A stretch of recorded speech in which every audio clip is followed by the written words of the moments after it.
Welcome to Mimi Stories 256. Please like, subscribe, and comment. Like means support. Let's continue with our next chapter of The Price of Her Belonging.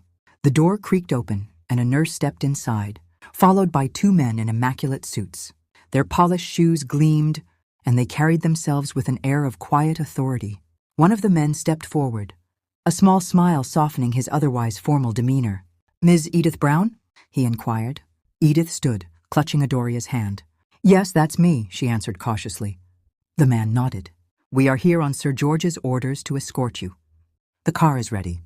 For a moment, Edith couldn't breathe. Relief washed over her like a wave, and her knees nearly buckled. She looked down at Adoria, who stared up at her with wide, hopeful eyes. "They came, Mama," she whispered, her voice filled with wonder. "Yes, darling," Edith said, her voice breaking as a smile spread across her face. "They came." It was as though life had returned to their weary bodies. Smiles blossomed on their faces, tears of relief glistening in their eyes. They scrambled to gather their belongings, throwing their few possessions into bags with hurried excitement. For the first time in so long, their empty lives felt full. As they left the hospital, Edith took one last glance at the room they had occupied. It had been a refuge during their hardest days, but now it was time for a new chapter. Outside, the men ushered them into a sleek black car, its windows tinted like a promise of protection from the world, before heading to the mansion. Inside the car, Adoria leaned against the cool leather seat, her small face pressed against the window as she marveled at the sights passing by. The world outside seemed so different from the confines of the hospital, where fear had clouded her view of everything. Now the greenery of the trees, the sprawling roads, and the occasional glimmers of sunshine made her heart swell with excitement. She darted her eyes toward her mother seated beside her.